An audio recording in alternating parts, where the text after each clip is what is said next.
Hello everybody, welcome to divinely guided 7777। कैसे हैं आप सब लोग। मैं आ गई हूँ एक और फ्रेश रीडिंग के साथ। और आज की रीडिंग अगेन मैं एक डिस्क्लेमर दे दूँ कि इस रीडिंग की बेसिस पर ये रीडिंग ट्रिकी रीडिंग होगी, हैवी रीडिंग होगी। आपने इस रीडिंग की बेसिस पर कोई फाइनल डिसीजन नहीं बनाना।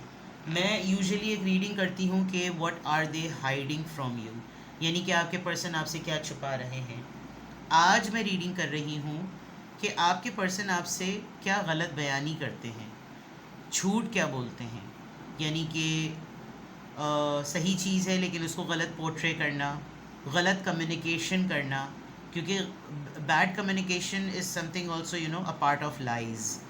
तो क्या चीज़ें हैं जो वो आपसे गलत बयानी उन्होंने अब तक की है, क्या झूठ उन्होंने आपसे बोले। इट्स नथिंग कि मैं आपको आपके पार्टनर से खाइफ कर रही हूँ, लेकिन रेड फ्लैग से कभी भी जो है ना वो आंखें बंद नहीं करनी चाहिए। बहुत सारे रिलेशनशिप जो हैं वो वर्स्ट से बैड से वर्स और वर्स से वर्स्ट होते चले जा रहे होते हैं, जस्ट बिकॉज कि इंसान रिलेशनशिप में सिर्फ एक पॉजिटिव माइंड के साथ इसलिए रहता है कि वो रिलेशनशिप में तो है, लेकिन उसमें जो टॉक्सिसिटी आ जाती है, उसमें जो कम्युनिकेशन का गैप आ जाता है, वो उन्हीं बुनियाद पर आता है जब आपका इंसान, आपका पार्टनर आपसे झूठ बोला होता है। उसने रिश्ते की बुनियाद ही झूठ पर रखी होती है। तो मैं अगेन आपको डिस्क्लेमर दे रही हूँ, ट्रिगर वार्निंग दे रही हूँ कि आपने इस कलेक्टिव रीडिंग पर कोई भी फाइनल डिसीजन नहीं बनाना। दूसरी इम्पॉर्टेंट बात, मैंने 7 जुलाई से 13 जुलाई तक डिस्काउंटेड रीडिंग अनाउंस की थी। अल्हम्दुलिल्लाह डेली बेसिस पर स्लॉट्स बुक हो गए, लेकिन कुछ लोग अभी भी कांटेक्ट कर रहे हैं, तो वो बहुत ज़्यादा खफा हो रहे हैं कि जो है आपने रोकना चाहिए था और हम इतने अरसे से वेट कर रहे थे, ये था वो था, सो एंड सो फोर्थ। तो अगर आप आज कल के अंदर ही अंदर दोबारा मुझसे कांटेक्ट कर सकते हैं और आप अपना स्लॉट बुक करा सकते हैं, तो फिर मैं आपके लिए कुछ एडजस्टमेंट कर दूंगी। बिकॉज़ मुझे अपनी रिकॉर्डिंग्स भी करनी होती हैं। एक एक दिन के लिए दो दो स्लॉट्स हो गए हैं, तो it's going to be very very heavy. तो बट येस, ऑफ़र है, डिस्काउंटेड ऑफ़र है। अगर आप 1 से 2 दिन के अंदर मुझसे कांटेक्ट कर लें तो मैं आपको कहीं ना कहीं एडजस्ट कर लूँगी। टाइमिंग्स ऊपर नीचे हो सकते हैं, बट आपने 1 से 2 दिन के अंदर अंदर मुझे कांटेक्ट कर लेना है, ठीक है। तो coming back to the main topic, इसकी बेसिस पर प्लीज़ कोई फाइनल डिसीजन नहीं बनाइएगा। जाकर अपने पर्सन का गिरबान नहीं पकड़ लीजिएगा कि तुमने मुझसे ये बात छुपाई। मैं आपको मैक्सिमम वो पॉसिबिलिटीज़ बताने की कोशिश करूँगी जो आपके इल्म में अपने रिलेशनशिप में रहते हुए बिल्कुल भी नहीं हैं। ये हैबिट्स हो सकती हैं, ये कुछ भी हो सकता है, ठीक है। तो सबसे पहले कुछ फैक्ट्स चेक करने की कोशिश करते हैं कि आपके पर्सन ने आपसे क्या बातें गलत की हुई हैं। झूठ बोलना थोड़ा सा मुझे बड़ा ऑकवर्ड सा लगता है, लेकिन क्या करें भाई, रीडिंग है ही यही। और देखते हैं कि आपके पर्सन ने आपसे क्या गलत बयानियाँ की हुई हैं, क्या बातें उन्होंने आपको गलत बताई हुई हैं, मिसकम्युनिकेट किया हुआ है। ये बहुत सारे वो ट्रुथ्स हो सकते हैं जो अब तक आपको रिलेशनशिप में रहते हुए पता ही नहीं है, ठीक है। प्लीज़ गाइड मी, मेरे व्यूअर के पार्टनर ने अब तक इनसे क्या चीज़ें छुपाई हुई हैं। देख लीजिए जनाब, अब ना बोलिएगा कि मैं गलत कह रही हूँ। प्राइवेट रिलेशनशिप है, किसी के साथ सीक्रेट रिलेशनशिप चल रहा है। आपके साथ रिश्ते को पब्लिकली ये कहा हुआ है कि ये ऑफिशियल है, लेकिन असल में ये आपके साथ प्राइवेट रिलेशनशिप है। और अगर ये नहीं तो फिर ये कहीं ना कहीं प्राइवेट रिलेशनशिप में है और ये म्यूचुअल चल रहा है। यानी कि जो बंदी है या बंदा है, दोनों खुद भी अग्री हैं कि हम इस रिलेशनशिप को प्राइवेटली कंटिन्यू करें। ये झूठ बोला है इन्होंने, ये गलत बयानी की है आपके साथ। फेक फ्रेंड्स, पब्लिकली ये लोग ये शो कर रहे हैं कि हम लोग तो बिल्कुल भी दोस्त नहीं हैं, बस ऐसे ही सरसरी तौर पर हैं, बस काम की नौयत के हिसाब से हैं। बट आप समझ सकते हैं, इन्होंने दूसरों को ये भी बताया हुआ होगा कि ये मेरा एक ऐसा पार्टनर है, ये मेरे साथ ऐसे है, क्योंकि इसको मुझसे हर वक्त कोई ना कोई मतलब होता है। तो पब्लिक जो है या इनके सर्कल के लोग समझते होंगे कि हाँ शायद ये इसके साथ इसी वजह से है, क्योंकि हम ये चेक कर रहे हैं कि उन्होंने कहाँ कहाँ पर किस किस मैनर में जो है ना वो, you need to be very. अब ये जो कार्ड आया है ना, ये बहुत इम्पॉर्टेंट है, क्योंकि अगर आप इनके साथ साइबर कॉल पर होते हैं, वीडियो कॉल्स करते हैं आप, और व्हाट्सएपिंग पे अपनी वीडियोस, अपनी प्राइवेट पिक्चर्स भेजते हैं, तो this is something very very important. ये उसको रिकॉर्ड करते हैं, इन्होंने डेटा मेंटेन किया हुआ है। किसी के साथ आपका भी 1-2 महीने से कोई अफेयर चला है तो प्लीज़ थोड़ा सा एहतियात करें। ये पर्सन कमिंग डेज़ में आपके ऊपर कोई एक ऐसी अनाउंसमेंट डिस्क्लोज़ करेगा, आप ही का कोई वॉइस नोट आपको रीशेयर करेगा। आपको अलर्ट हो जाने की ज़रूरत है। अगर ये पर्सन, आप इससे ये कहते हैं कि अच्छा ठीक है मैं तो तस्वीर भेज रहा हूँ या भेज रही हूँ, बट प्लीज़ इसको डिलीट कर देना, तो इस खाम ख्याली में मत रहिएगा। ये आपको तसल्ली देने के लिए कहते होंगे कि मैंने डिलीट कर दी, कि डिलीट नहीं है, ठीक है। इनकी लाइफ में कोई ऑलरेडी या तो अनाउंसमेंट हो चुकी है, या ये कोई आपको लेकर अपनी लाइफ से रिलेटेड कोई चीज़, कोई बात, कोई न्यूज़ एक्सप्रेशन में लेकर आएंगे। कुछ आपके ऊपर हकीकत आया होगी जो इन्होंने डे वन से आपके साथ नहीं की हुई, ठीक है। अगर आप इनका सेल फ़ोन चेक करते हैं और आप दोनों को एक दूसरे का सेल फ़ोन के पासवर्ड्स पता हैं, तो अगर आपने इनका सेल फ़ोन चेक कर लिया, फाइल्स में जाके कुछ देख लिया, तो आपके ऊपर कोई ऐसी चीज़ रिवील हो सकती है जो इन्होंने आज तक आपसे छुपा के रखी थी। दैट कम्स इन अ झूठ। फुलफिलिंग अ फैंटेसी। अगर ये आपको मुस्तकिल ये कहते हैं कि तुम तो बस मेरी ज़िंदगी, तुम तो मेरी जान, तुम्हारे बगैर तो मेरे फेफड़े नहीं चलते, they are actually enjoying their time pass मैं नहीं कह रही, बट फुलफिलिंग अ फैंटेसी।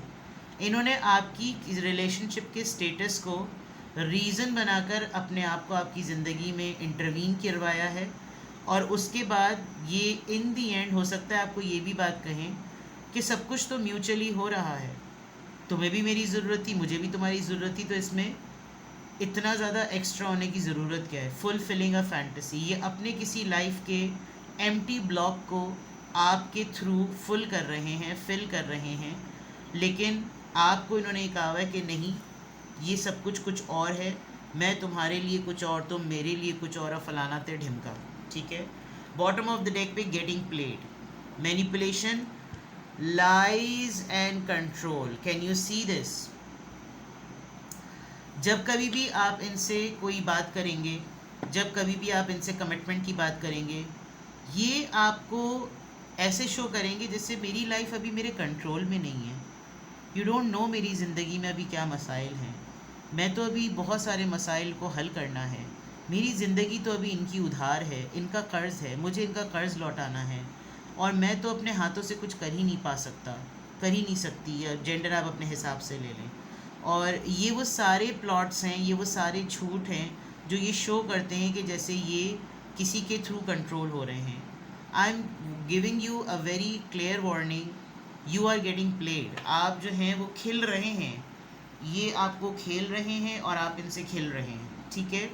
तो यहाँ पे कार्ड्स बिल्कुल भी सही नहीं है, बट अगेन मैं बार बार ये बात रिपीट कर रही हूँ कि ये एक जनरल कलेक्टिव रीडिंग है, आपने इसकी बेसिस पर कोई भी फाइनल डिसीजन नहीं बनाना। डिस्क्रिप्शन बॉक्स में मेरा नंबर मौजूद है, आपने प्राइवेट रीडिंग लेनी है, और अगर अभी आपको अभी भी टाइम है, अगर आपने डिस्काउंटेड रीडिंग लेनी है तो ले लीजिए, ठीक है। यहाँ पर ये सिचुएशन है। अब मैं देखती हूँ कि इन्होंने आपसे क्या गलत बयानियाँ की हुई हैं, कौन सी ऐसी बातें हैं जो इन्होंने आपको बताई हुई हैं और वो झूठ पर मबनी हैं। इनकी प्रैक्टिकल सोशल लाइफ को थोड़ा सा चेक करते हैं, कौन सी ऐसी बातें हैं जो आपके पर्सन ने आपसे गलत बयानियाँ की हुई हैं, झूठ बोला है, आपके पर्सन के लाइज।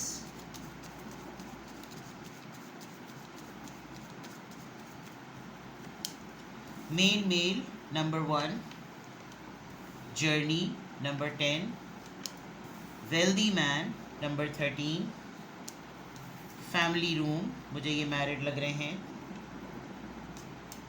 And false person. बात ही ख़त्म। आप दोनों एक दूसरे से जिस तरीके से मिले हैं, तो आपके पर्सन ने एक राय कायम करके साइड पे रखी हुई है कि जिस दिन हमारे दरमियान ये चीज़ ओपन होगी ना कि मैं कौन हूँ और ये कौन है, तो मैं भी इसको पलट के बिल्कुल क्लियरली बता दूंगा कि तुम कौन सा सच में सच की पुतली हो।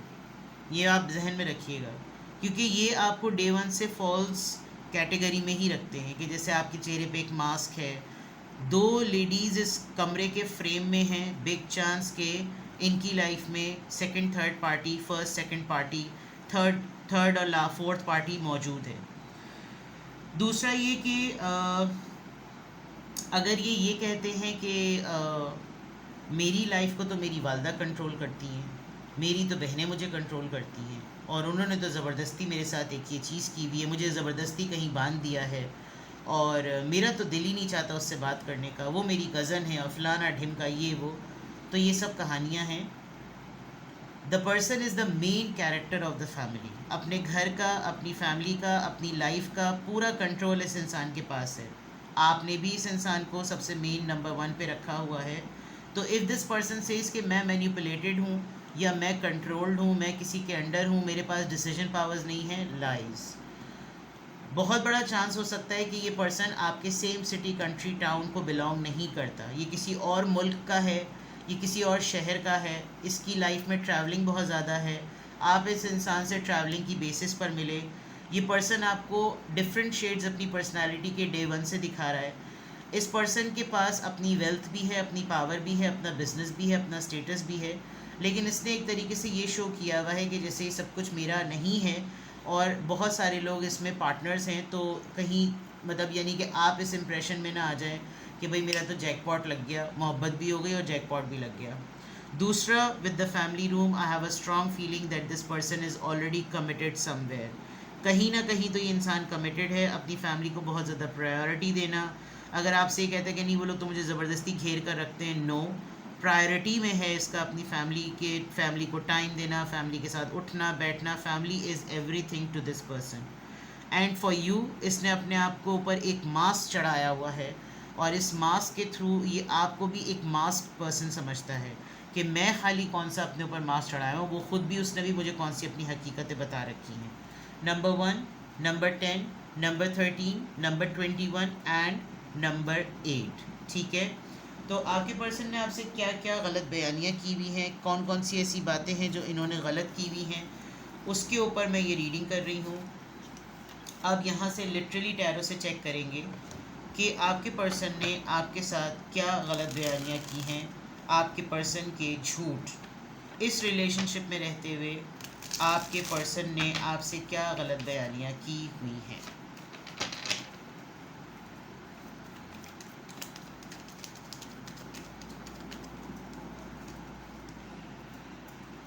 एक कार्ड यहाँ पर पॉपअप हुआ है और ये कार्ड बड़ा ख़तरनाक है, वरना मेरी पूरी मेहनत जो है ना वो बर्बाद हो जाती है जब कम्युनिटी रिस्ट्रिक्शंस आ जाती हैं।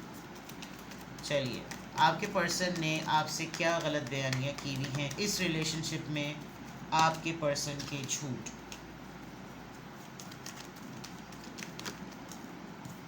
King of wands, he is a very flirt person. इनकी हर वक्त हर जगह पर नज़र होती है। Aries, Leo, Sagittarius. 10 of wands, ये अपने आप को ये शो करते हैं जैसे ये दुनिया का सारा बोझ लेकर चल रहे हैं, जबकि ये एक लीड पोजीशन पर हैं। ये आपको बताते होंगे ज़िंदगी में ये बड़ा मैस है, वो बड़ा मैस है, अथॉरिटी पर हैं। हाँ, ये ज़रूर हो सकता है कि मामाज बेबी बॉय हों या बाबाज बेबी बॉय हों। एम्परर है, अपने फादर के कंट्रोल में ये बहुत ज़्यादा होंगे और फादर को बहुत ज़्यादा इंस्पिरेशन और रोल मॉडल के तौर पे इन्होंने लिया हुआ है, which is a good thing. लेकिन उसमें ये है कि प्लेजर पॉइंट ऑफ व्यू से सब कुछ अपनी मर्ज़ी से करना, और practically official point of view से ये कह देना कि मेरी ज़िंदगी तो मेरे कंट्रोल में नहीं है, ये इन्होंने झूठ बोला हुआ है। 5 ऑफ सोर्ड्स, फड्डेबाज हैं ये बहुत ज़्यादा, इनका खुद का बड़ा फसादी दिमाग है और ये लड़ाइयाँ करवाते हैं, जबकि इन्होंने आपको शो किया हुआ कि मैं तो बहुत ही अमन पसंद इंसान हूँ। ये भी एक बहुत बड़ी वो हो सकती है कि ये अपने घर वालों से अलग रहते हैं, क्योंकि फादर इधर है और 5 ऑफ सोर्ड्स में भी इनके फादर ने इनको लिटरली कहा हुआ हो कि निकल जाओ यहाँ से, तुम्हारी ज़रूरत नहीं है हमको। और इन्होंने ये शो किया होगा कि इन्होंने कुछ ना कुछ हरकत ज़रूर की होगी, कि किसी को धोखा दिया होगा, किसी को चीट किया होगा, कि फ्लर्ट नेचर तो नज़र आ रही है। ये थोड़े से सेल्फ ऑब्सेस्ड हैं, अपनी पसंद, अपनी मर्ज़ी, अपनी चाह, अपनी ख्वाहिश, उस तरह का माइंडसेट इनका ज़रा ज़्यादा है। तो ये इनके फादर इनको या इनका बड़ा भाई इनको इस बातों पे बिल्कुल भी बेयर नहीं करता होगा, और ये एक कॉन्फ्लिक्टेड माइंडसेट में फटेबाज हैं ये एक्चुअली। और इन्होंने आपको ये शो किया होगा नहीं लोग मुझसे लड़ते हैं, मैं लोगों से नहीं लड़ता, ये लड़ती जो भी है। 4 ऑफ सोर्ड्स, इनको कुछ ना कुछ मेंटल इश्यूज़ हैं, इनके मेंटल हेल्थ इश्यूज़ हैं। ये आपको कभी भी पूरी बात सच्चाई में नहीं बताते कि ये पर्सनालिटी वाइज कैसे हैं। आप एक छत के नीचे इनके साथ रहेंगे तो फिर आपको अंदाज़ा होगा कि इनके दिमाग, इनकी खोपड़ी में चलता क्या है। ये अपने ऊपर लिटरली एक बहुत ही फेक मास्क लगाए हुए हैं, आप देख सकते हैं। उसने अपनी वो जो नाइट का जो फेस होता है उसने अपने उसको लोहे वाली टोपी से कवर किया हुआ है, और बहुत सारे क्वेश्चंस, क्वेरीज, आंसर्स, इंफॉर्मेशन उसके सर पे कूद रही है कि सच बताओ, सच बताओ, सच बताओ, लेकिन वो सच बताने के मूड में बिल्कुल भी नहीं है। तो ये इससे बिल्कुल क्लियर डिसाइड होता है, क्लियरली पता चल रहा है कि ये आपसे बहुत सारी गलत बयानियों में इन्होंने आपको डाला हुआ है। 5 ऑफ वॉन्ड्स, फैमिली डिस्प्यूट्स बहुत ज़्यादा नज़र आ रहे हैं, और ये शो करना कि हमारी फैमिली तो बिल्कुल ऐसी है कि एक के ड्रिप लगाओ तो 4 के खून चढ़ जाता है, ऐसा नहीं है। फैमिली ड्रामा, फैमिली फड्डे, रिलेटिव्स के साथ झगड़े, आपस में कुटास लड़ाइयाँ, ये बहुत हैं। बट शो ये किया हुआ है that I have a beautiful family. और हो सकता है इनकी 2 शादियाँ हुई हुई हों, मैं ये भी आपको बता दूँ। अपने फादर को एज ए रोल मॉडल समझते हुए इन्होंने ऐसा किया होगा, जिसकी वजह से फादर ने कहा होगा बेटा निकल लें यहाँ से। एक प्राइवेट रिलेशनशिप भी चल रहा है, किंग ऑफ वॉन्ड से और ज़्यादा क्लियर हो गया। जैसे कहते हैं ना, अपना टाइम चल रहा है, टाइम चल रहा है, जवानी है, तो सब चीज़ें जो है ना वो करो, वो वाली चीज़ नज़र आ रही है। अब इसको क्लैरिफाई करते हैं और फिर इससे पता चल जाएगा कि अगर उन्होंने आपसे ये वाले एरियाज़ में कुछ गलत बयानी की हुई है, कुछ झूठ बोले हुए हैं, तो क्यों बोले हैं। Like king of wands, king of wands, Aries, Leo, Sagittarius, ये यहाँ पर क्यों आया है, क्या रीज़न है जो ये कार्ड यहाँ पर आया है। King of pentacles, they think, इनको ये लगता है कि हर किसी की ज़िंदगी में 2 लोग होते हैं, मल्टीपल पार्टनर्स होते हैं। ये पहले फ्लर्ट करते हैं, फिर ये अपना पैसा थ्रो करते हैं। ये दोनों एनर्जीज़ को यूटिलाइज़ करते हैं बंदियों को या बंदों को अपनी तरफ अट्रैक्ट करने के लिए। मैस्कुलिन एनर्जी बहुत स्ट्रॉन्ग है और दोनों कार्ड्स बड़े पावरफुल हैं, जिसके अंदर लॉजिक और एम्पैथी काम नहीं आती। दोनों अपनी सेल्फ अर्ज के लिए हैं। किंग ऑफ पेंटिकल्स भी बहुत सेल्फिश एनर्जी होती है, और king of wands passion point of view से, फ्लर्ट पॉइंट ऑफ व्यू से बड़ी सेल्फिश एनर्जी होती है। अपनी ब्यूटी का सोचना, अपनी लुक्स का सोचना, अपने प्लेजर का सोचना, अपने फ्लर्ट, अपने रोमांस का सोचना। And with the king of pentacles, कंजूस, लेगेसी, लग्जरी, फाइनेंशियल स्टेबिलिटी। ये पर्सन मेल और वेल्दी पर्सन होने की वजह से बहुत रिच हैं, बहुत स्टेबल हैं। अब रिच का मतलब ये भी नहीं कि बिल्कुल अंबानी सॉर्ट ऑफ होंगे, लेकिन ऐसा है कि एट अ टाइम ये 2 से 3 रिलेशनशिप्स को चला सकते हैं, ठीक है, और पोजीशन पर हैं। 10 ऑफ वॉन्ड्स यहाँ पर किस बात को डिक्लेयर कर रहा है। 10 ऑफ वॉन्ड्स, थर्ड पार्टी आ गई जनाब। ये बहुत सारे लोगों में घिरे हुए हैं, मैंने कहा था हो सकता है 2 शादियाँ भी की हुई हों। एक चीज़ फिक्स करते हैं, दूसरी खड़ी हो जाती है, दूसरी चीज़ फिक्स करते हैं, तीसरी खड़ी हो जाती है। जिनकी लाइफ में लोड और बर्डन है वो पार्टनरशिप्स को मेंटेन करने का है, और इन्होंने आपसे ये झूठ बोला हुआ है कि ऐसा कुछ भी नहीं है। एम्परर एनर्जी, ये किस चीज़ को डिक्लेयर कर रहा है। 8 ऑफ सोर्ड्स, ये कोई फैसला नहीं ले सकते अपनी ज़िंदगी में। आपके सामने बड़े भरम टिकाए हुए होंगे कि मैं तो अपनी लाइफ में बिल्कुल आज़ाद हूँ, मुझे तो कोई कंट्रोल ही नहीं कर सकता, फलाना ढिमका। जबकि ये कंट्रोल्ड हैं। आप जैसे ही इनसे किसी चीज़ को ऑफिशियल होने का कहते होंगे तो ये फ़ौरन कहते होंगे कि यार ये वाले मामले में तो मैं कुछ बोल ही नहीं सकता, ये तो मेरी अम्मा करेंगी, ये तो मेरे बाप करेंगे, तो मेरा भाई करेगा, मेरी बहन करेगी, इस तरह की चीज़ें। और बड़ा सिचुएशन को घुमा देना। इनकी लाइफ में या तो इनके फादर ने किसी के साथ इनका मामला फिट किया हुआ है और ये बिल्कुल बंद चुके हैं, इनके अब्बा के आगे इनकी कुछ भी नहीं चलती, या तो बड़ा भाई है या ये खुद हैं। इन्होंने किसी को अपनी लाइफ में इन्वॉल्व करके उसको बिल्कुल ऐसा कर दिया है कि बस अब तुम इधर ही चुप रहो, या फिर इन्होंने आपको ऐसी कहानी सुनाई है जिसमें अब आप इनकी ज़िंदगी में बिल्कुल ट्रैप्ड हो गई हैं, और अब आपको लगता है कि फिर मैं करूं तो मैं क्या करूं, और वो सारी बातें झूठ पे मबनी हैं। 5 ऑफ सॉर्ड्स यहाँ पर क्यों आया है। 5 ऑफ सॉर्ड्स को 9 ऑफ सॉर्ड्स क्लैरिफाई कर रहा है, यानी कि बिल्कुल बंद जाना, परेशानियों में, मुसीबतों में, सोचों में, फ़ैसलों में, कि यार ये इंसान मुझे रिलेशनशिप में कंफर्ट देने से ज़्यादा ट्रबल्स देता है, और जब इससे बात करो तो इसकी कॉल और फेल में इसके तज़ाद है, बिकॉज़ ये गलत बयानी करते हैं। इनको याद नहीं रहता होगा कि इन्होंने पहले आपसे क्या कहा था, और फिर जब जो चीज़ आप इनकी पकड़ लेते होंगे उस पर पे ये आपसे बहुत ज़्यादा आर्ग्यूमेंट्स और लड़ाइयाँ करते होंगे। 4 ऑफ सोर्ड्स, ये कार्ड यहाँ पर क्यों आया है? 4 ऑफ सोर्ड्स यहाँ पर क्यों आया है? 6 of pentacles, they are quite sceptical कि ये किसको तवज्जो दें। दो देखें, दो हाथ इनकी तरफ आगे बढ़ रहे हैं कि भाई मुझे टाइम दो, मुझे तवज्जो दो।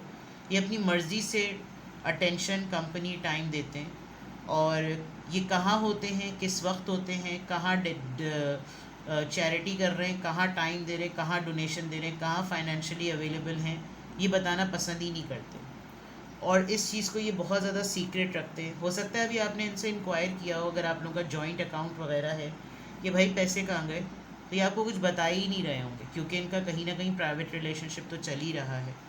और दोस्तों में उड़ा रहे हैं, कुछ ऐसे दोस्तों में उड़ा रहे हैं, किसी के ऊपर खर्च कर रहे हैं, अपनी मर्ज़ी से खर्च कर रहे हैं और आपसे ये चीज़ हाइड कर रहे हैं। 5 ऑफ वॉन्ड्स यहाँ पर क्यों आया है? 5 ऑफ वॉन्ड्स यहाँ पर क्यों आया है? King of swords, oh my god, there are multiple people, there are multiple partners. आप बहुत सारे लोगों में या तो घिरे हुए हैं,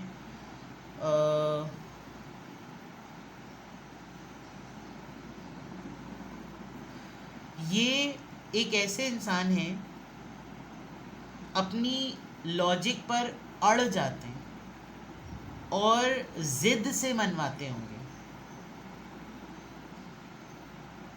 बहुत ही ज़्यादा, और वो लॉजिक इतनी इलॉजिकल होती होगी कि सारे घर वालों में आपस में लड़ाई हो जाती होगी, इसकी बात उधर पहुंचा देना, उसकी बात इधर पहुंचा देना, और ख़ुद ये इतने ज़िद्दी और अड़ियल हैं जिसकी कोई हद नहीं। There are 3 kings in your reading. 2 option, या तो आपकी लाइफ में मल्टीपल पार्टनर्स हैं and you are quite confuse कि मैं किस तरफ जाऊं। आप जिसके लिए ये रीडिंग देख रहे हैं वो पर्सन तो आपसे बहुत झूठ बोल रहा है, फिर आपने साइड में 1 से 2 लोगों को भी रखा हुआ है और वहाँ से आपको पॉजिटिव आंसर नहीं मिलता तो आप एक की तरफ जाते हैं, एक आपको फ्लर्ट करता है आप दूसरे की तरफ जाते हैं, तीसरे की तरफ आप जाना इसलिए नहीं चाहते क्योंकि वो बहुत फसादी है। तो दिस इज़ समथिंग कि रियल सिनेरियो, रियल चीज़ें आपके सामने भी हैं, लेकिन आप उनको क्लेम इसलिए नहीं कर सकते क्योंकि सामने वाला जब तक उन बातों के बारे में कुछ बोलेगा नहीं, आप उसको कह नहीं सकते, क्योंकि उसने तो फिर आगे से यही कह देना कि तुम्हें तो मुझ पर शक होता है। तो ये वो एरियाज़ हैं जिनकी बेसिस पर आपके पर्सन ने आपके साथ कुछ गलत बयानियाँ की हुई हैं, कुछ झूठ, कुछ मामलात ऐसे हैं जो उन्होंने मिसकम्युनिकेट किए हैं, और ये चीज़ें थोड़ी सी अलार्मिंग हैं। अगेन आई रिपीट कि ये एक जनरल कलेक्टिव रीडिंग है। अगर ऐसा सिनेरियो आपकी लाइफ में है, आप अपनी प्राइवेट रीडिंग करवाएं। मैंने डिस्काउंटेड रीडिंग को भी अनाउंस किया हुआ है, अगर आप 1 से 2 दिन में मुझसे कांटेक्ट कर लेंगे तो मैं आपको डिस्काउंटेड रीडिंग दे दूंगी, वरना 13 जुलाई के बाद I can not provide you the discounted reading. आप अपनी प्राइवेट रीडिंग करवा के इस मैटर को रिजॉल्व करवाएं। ठीक है, अपना बेहद ख्याल रखें, बाय बाय।